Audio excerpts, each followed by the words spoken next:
बोल न्यूज की वीडियोस देखने के लिए हमारे चैनल को सब्सक्राइब करना और बेल आइकन पर क्लिक करना ना भूलें। नाजरीन, चमचा किसने नहीं देखा होगा, आप सबने देखा होगा, इस्तेमाल भी किया होगा। हर घर की ज़रूरत होता है ये चमचा। चमचे के बगैर अक्सर खाना भी अधूरा ही होता है और कोई भी डिश हो उसका मज़ा चमचे के साथ ही आता है, क्योंकि चमचे के बगैर आजकल हाथ से खाना खाना थोड़ा ऑकवर्ड तस्वुर किया जाता है। अगर ये चमचा ना बनता, सोचिए, तो सिर्फ खाना खाने वाला चमचा होता, मगर इसने चमचा बनकर दीगर बहुत सी रिस्पॉन्सिबिलिटीज़ या जिम्मेदारियां भी अपने पल्ले बांध ली हैं। ये एक हो तो चमचा कहलाता है और एक से जायद हो, ज़्यादा हो तो चमचे बन जाते हैं। इनकी किस्में भी बहुत हैं, लेकिन आम तौर पर दो किस्म के चमचे मशहूर हैं। एक खाने के चमचे, दूसरे बोलने के। पहली किस्म के चमचे की खुसूसियत ये कि ये खाना पकाने के अलावा सालन को दूसरे बर्तन में निकालने के काम आता है, जबकि दूसरे किस्म के चमचे का काम किसी की चमचागिरी करके मतलब निकालना होता है।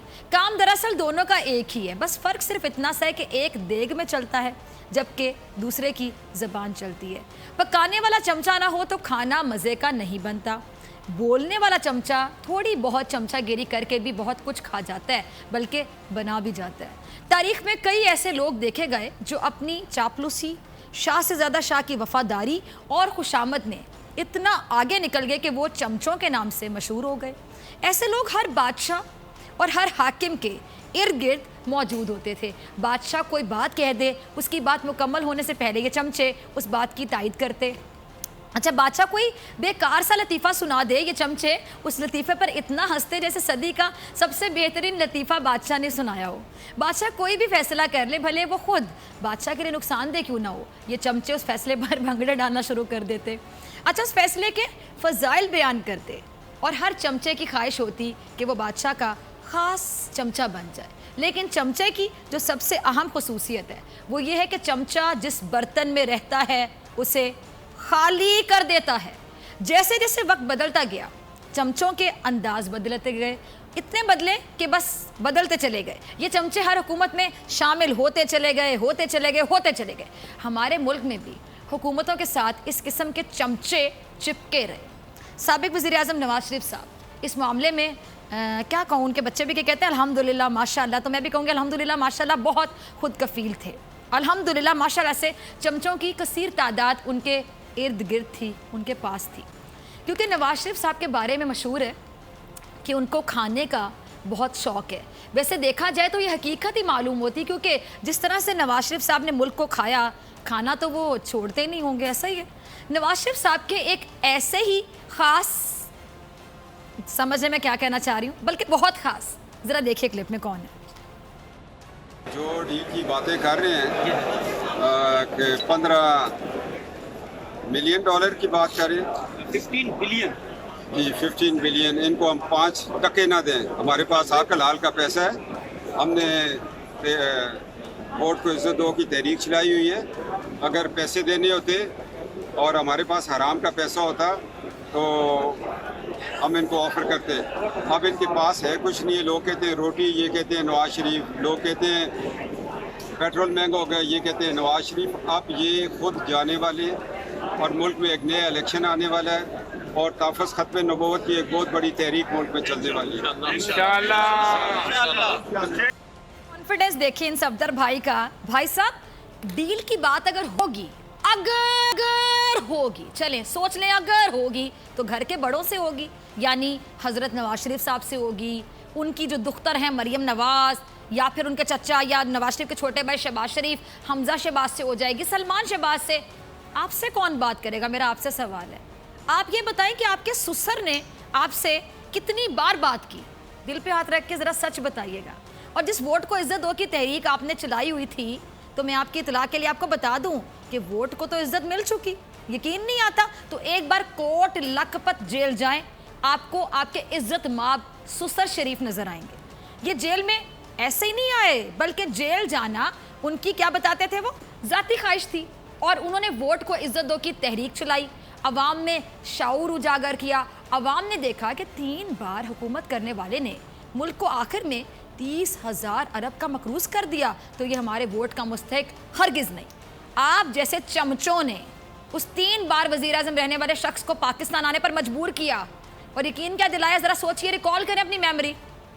यकीन दिलाया नाजरीन इन लोगों ने, इन चमचों ने उनको कि अवाम का ठाठे मारता समंदर आपका इंतज़ार कर रहा है, आ जाए मियाँ साहब, तुसी आ जाओ, देर किस गल दी है। लेकिन हुआ क्या, शहबाज शरीफ उसी समंदर में कहीं गर्क हो गए। दीगर नून लीगी रहनुमा शायद घर का सौदा लेने चले गए थे। कुछ हामियों ने उसी दिन तकारीब निपटानी थी। अवाम वोट की अहमियत जान गए और सफदर अवान साहब के सुसर शरीफ जेल सुधार गए। लेकिन एक बात मानने वाली है, वो क्या, सफदर साहब ने इस बार सियासत में अपने सुसर की वो खिदमत की जो उनके बेटे भी ना कर सके। नवाज शरीफ को वाकई ही दामाद मिला, कहते हैं ना हीरा दामाद, जिसने हर महाज पर नवाज शरीफ के झूठ का खुलकर दिफा किया। हर जगह नवाज शरीफ की कसीदा खानी की, हर गली हर मोहल्ले जाकर कीमे और नान के फ़वाइद भी बताए। और जब कुछ नहीं मिला तो मज़हब कार्ड के ज़रिए नवाज शरीफ को कोई वली अल्लाह बनाने की कोशिश की। यकीन नहीं आ रहा, ज़रा क्लिप देखिए, रज़ा चलाइएगा। आपको इसलिए निकाला कि आप तो कभी एटमी धमाके कर देते हैं, कभी आप मुआशी धमाके कर देते हैं, और आप पाकिस्तान को आगे ले जाना चाहते हैं। और वो क़ुव्वतें जो पाकिस्तान को 70 साल से पीछे धकेलने की कोशिश कर रही हैं और जिन्होंने इस पाकिस्तान को 2 लाख किया, वो मुहब्बे वतन सियासतदानों को आगे नहीं आने दे रही। और इंशाअल्लाह ताला 22 करोड़ आवाम का ये फ़ैसला आ चुका है कि अब पाकिस्तान में राज वही करेगा जो मेड इन पाकिस्तान हो। कैप्टन साहब, तो जो आपने क्वेश्चन किया, देखें जी, आजमाइशें नेक लोगों पर आती हैं। हमारे नबी आखिरुज़्ज़मान सल्लल्लाहु अलैहि वसल्लम 3 साल उस घाटी के अंदर सोशल बाइकआउट करके कुफ़ार ने उनको शुएब अबी तालिब में रखा। आजमाइशें आती रहती हैं, मुश्किलें आएंगी। हज़रत अली करमल्लाह वजह ने फरमाया कि हर हक वाले पे मुश्किल आती है, इसलिए करबला सज गई थी। अच्छा, सफदर अवान साहब ने सोचा भी नहीं होगा कि नवाज शरीफ का एहसान उनको इस तरह उतारना पड़ेगा, लेकिन क्योंकि ये हमेशा उनकी मजबूरी रही है, वो सिर्फ नवाज शरीफ के सियासी चमचे नहीं हैं, वो नवाज शरीफ के ऐसे लाडले दामाद हैं जिनको नवाज शरीफ पॉकेट मनी भी देते रहे। वैसे नवाज शरीफ के साथ भी कितना अजीब हुआ नाजरीन, ज़रा सोचिए। होना तो ये था कि नवाज शरीफ को हसन और हुसैन नवाज को पॉकेट मनी देनी चाहिए थी, जैसा कि तमाम वालिद अपने बच्चों को पॉकेट मनी देते हैं। लेकिन नवाज शरीफ तो अपने बच्चों की कंपनी के मुलाजिम थे, ऐसा ही है। इसलिए नवाज शरीफ को उनके बच्चे ना सिर्फ तनख्वाह देते कि अब्बा जी ये लें तनख्वाह, बल्कि बोनस वगैरह, ईद पर छुट्टियां और हर साल इंक्रीमेंट भी, ये सब नवाज शरीफ को बच्चों की जानिब से मिलता रहा। देखें ना, जो गंगा है वो कितनी उल्टी बहती रही। बच्चे नवाज शरीफ को देते रहे सब कुछ, और नवाज शरीफ अपने दामाद शरीफ को नवाजते रहे। और दामाद शरीफ ने अपने सुसर के एहसानात का कर्ज बखूबी उतारा। कर्ज तो फिर उतारना पड़ता है, क्योंकि सफदर आवान नवाज शरीफ के सिर्फ सियासी चमचे नहीं थे, उनकी चमचागिरी की कई और वजूहात भी थी। लेकिन नाजरीन, चमचा कोई भी हो, जब हाकिम पर बुरा वक्त आता है तो चमचों की हालत कैसी हो जाती है, कुछ ऐसी हो जाती है, ज़रा देखिएगा। आजाद फरमा, आमीन, लंबी जिंदगी दे, आमीन, अल्लाह इन्हू हौसला दे, आमीन, अल्लाह जी इहदे मालिक जिहड़े हैं उन्होंने ते बहुत पै गई, अल्लाह उन्हां नू जिंदगी दे, आमीन। या अल्लाह इत्थे प्रोफेशनल जिहड़े मीडिया दे गरीब लोग खलोते ने, इन्हां दे बच्चों दा या अल्लाह ख्याल कर ते तनख्वाह इन्हां दी बहाल, आमीन। क्या कहूँ नाजरीन, आप सबके भी यही तासुरात होंगे देखने के बाद, सुनने के बाद, जो मेरे तासुरात हैं। ये सफदर अवान की पार्ट टाइम नौकरी कह लूँ तो गलत नहीं होगा। जब सियासत से किनारा कशी इख्तियार करते हैं तो आस्थाने पर बैठ जाते हैं, जब आस्थाना छोड़ते हैं तो फिर फसाद बर्पा करने आ जाते हैं। जब नवाज शरीफ जेल से बाहर थे तो उनके फजाइल सुनाते नहीं थकते थे, आज लोग इनसे दम करवाने आ रहे हैं और ये लोगों के मसाइल हल करने के लिए अल्लाह से दुआएं कर रहे हैं। और आइए अब मिलकर हम भी एक दुआ करते हैं। उम्मीद है कि सफदर साहब आमीन ज़रूर कहेंगे। और नाज़रीन, ये दुआ आपने मेरे साथ मिलकर पढ़नी है। या अल्लाह, नवाज शरीफ को ज़िंदगी में एक बार ही सही मगर सच बोलने की तौफीक अता फरमा, आमीन। या अल्लाह, मरियम नवाज साहिबा को कौम के पैसे वापस करने की हिम्मत अता फरमा, जल्द अज जल्द ये हिम्मत अता फरमा, आमीन। या अल्लाह, शहबाज शरीफ साहब को लंदन की सड़कें नापने से बचा, आमीन। या अल्लाह, हमजा शहबाज को मेकअप के बगैर जेल में रहने की ताकत अता फरमा, आमीन। या अल्लाह, सलमान शहबाज को वतन वापस आने की तौफीक अता फरमा, आमीन। या अल्लाह, पप्पू और बबलू अपने अब्बा जी से एक बार ही सही मगर जेल मिलने आ जाएं, उनके दिलों में ये एहसास डाल दे कि जेल में कोई और नहीं, उनके बाऊजी बंद हैं, आमीन। या अल्लाह, इसहाक डार की वो पुरअसरार बीमारी जो लंदन की ज़मीन पर कदम रखते ही उड़ जाती है और पाकिस्तान आते ही जोर पकड़ जाती है, उस बीमारी से निजात दिला इसहाक डार को। आमीन।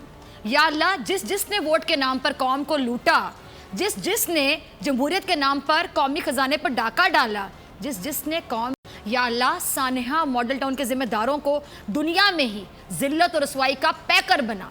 आमीन। या अल्लाह, सरकारी इदारों को तबाह करने वालों को तबाह कर दे। आमीन।